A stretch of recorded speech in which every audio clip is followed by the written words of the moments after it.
Как вы можете объяснить, что он вам без конца звонил и про эти вещи говорил? Он когда первый раз звонил, он вот это все говорил же. Как он может звонить? Он вам просто написал. 15:01. Так, Вы ответили в 15:46. Защитник, сбавьте тон. Да. Вы фактически на свидетеля давления оказываете. Скажите, пожалуйста, вот в первый раз, когда он вам написал на WhatsApp, вы как таролог, раскладывали ли вы карты в отношении Салтанат? Нет, И смотрели я не ли... раскладывала. Подождите, я вопрос вам еще не закончила. Вы раскладывали карты и смотрели, Нет. что происходит с Салтанат? А почему вы тогда пишете, что она спит и будет до утра спать? Защитник, прошу встать. Суд делает вам замечание, защитник. Я вам еще раз говорю, сбавьте тон. Вы должны относиться уважительно ко всем участникам процесса. Свидетель точно такой же участник процесса, как и все остальные. Неуважение, проявленное к остальным участникам процесса, расценивается судом как неуважение к суду. Вам понятно, защитник? уважаемый суд, я Прошу, прошу прощения. задайте нормальным тоном вопрос свидетелю. Скажите, вы раскладывали карты в отношении здоровья Салтанат?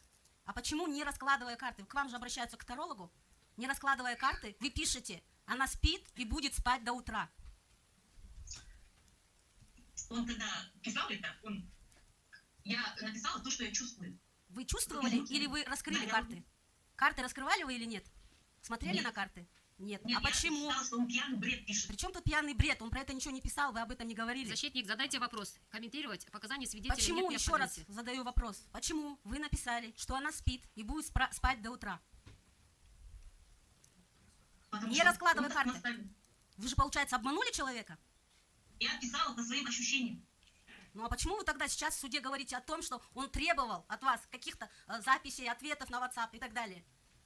Он писал мне, он мне говорит, с ней же все будет хорошо. И когда вот он таким тоном спрашивал, разговаривал, как требовал. Подождите, в 15:01 он вам написал, в 15:46 вы ему ответили. До этого никаких звонков ни по WhatsApp, ни по обычному телефону не было. Зачем вы сейчас вводите в заблуждение суд и участвующих в нем людей?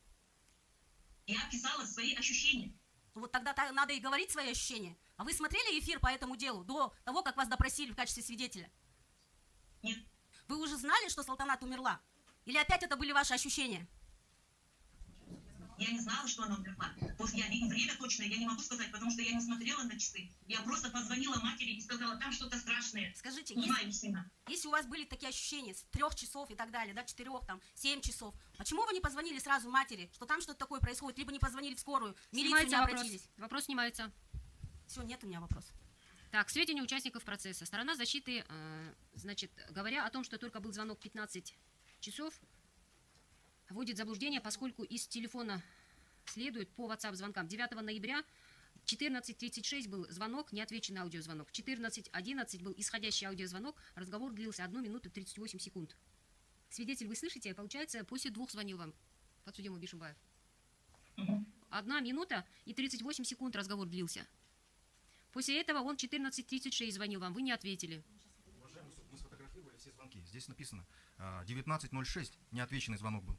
По WhatsApp 19:19 был разговор исходящий 1 минута 44 Сторона секунды. защиты, вы хотите сказать, что я сейчас говорю неправду? Ну я же сфотографировал. Я не говорю, что вы правду, неправду. Мы просто... Вы сфотографировали простые звонки. WhatsApp я вам открыла, вы сказали, нам WhatsApp не нужен, дайте нам простые звонки. Я и WhatsApp сфотографировал, который вы сначала предоставили. Так, Также секретарь- можно еще раз осмотреть, уважаемый суд? Секретарь, пожалуйста, покажите.